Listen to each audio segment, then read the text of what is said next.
Thanks very much, Michael. Thanks very much, David, for hosting our conference in terms of content and in technical terms.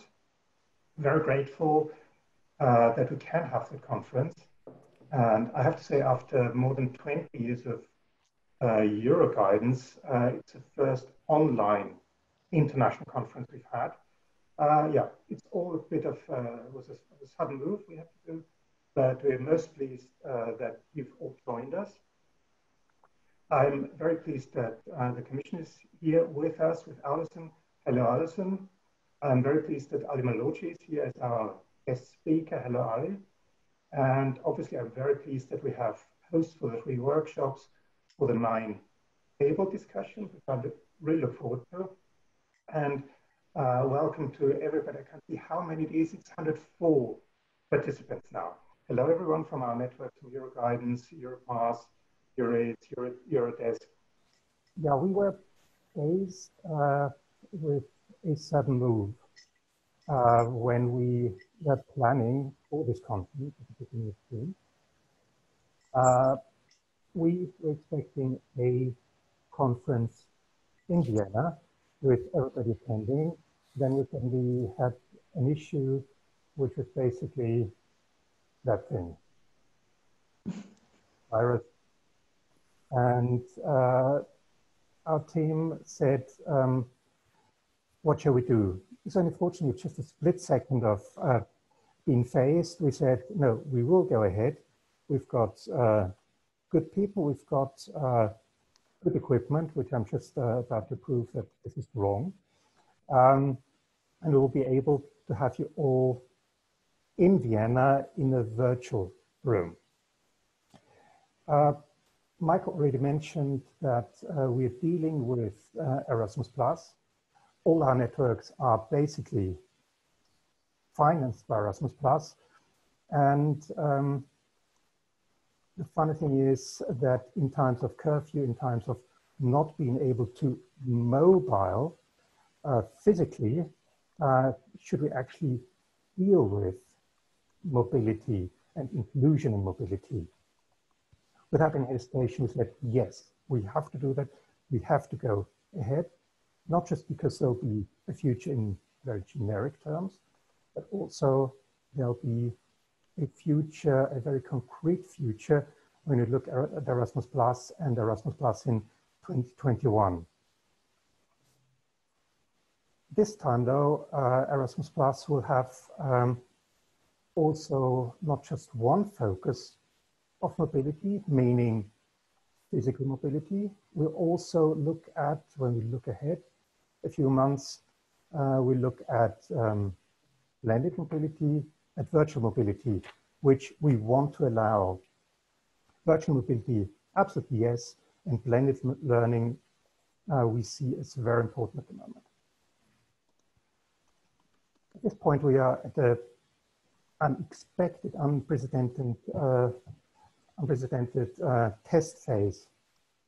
When we talk about Austria and Erasmus Plus and mobility in terms of learning mobility, in terms of teaching mobility, about a third of the 2020 mobilities we expected have been affected by coronavirus, and we are currently dealing with that. A lot of the mobilities have been diverted from physical to virtual mobility. At the moment, it's 100% of the people who wanted to go abroad or wanted to come to Austria, they're not able to do that. Some of the mobility has postponed, but a good deal of it has gone ahead in different forms. And what we currently observe is that Europe is on a big learning curve. And it's a big learning curve, which I personally think is much needed. When we look at other continents, Europe had fallen behind, not just recently, but years ago, when we look at distance learning, look at e-learning, when we look at other forms of participating in learning environments. So I think, and I have the hope that we might come out stronger as Europe after this crisis, when we look at e-learning, when we look at blended learning, when we look at new forms of learning mobility. So we're most pleased also that the Commissioner for Innovation and Youth recently declared that there'll be another call under Erasmus Plus, which will deal with e-learning, which will deal with distance learning and blended learning. So you might see that coming out fairly soon. So mobility is one thing. The other big topic of today and tomorrow is inclusion. And also inclusion is one of the big topics of the new Erasmus Plus program. And we must admit that with Erasmus Plus, we've always been very smug. Ever-growing figures, ever-growing demand.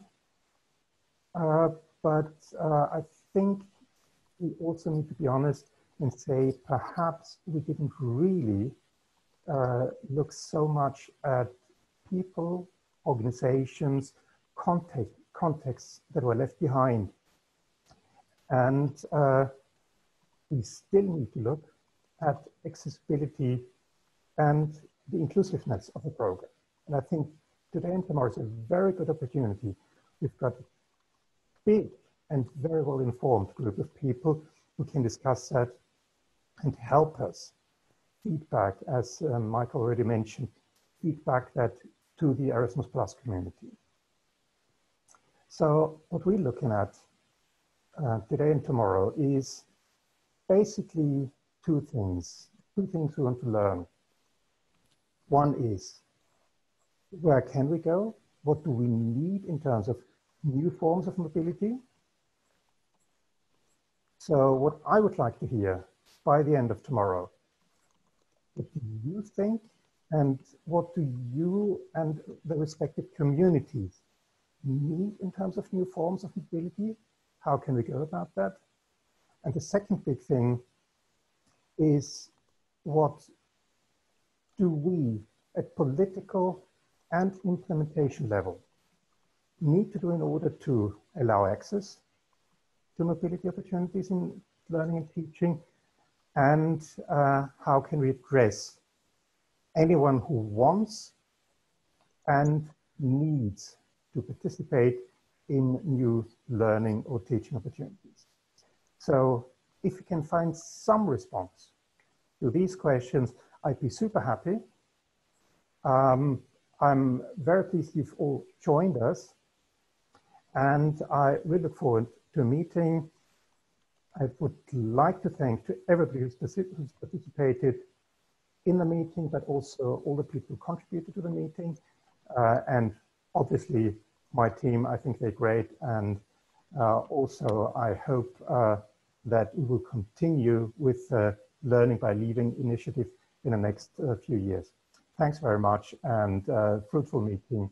And I hope you will stay with us for today and tomorrow. Thanks very much.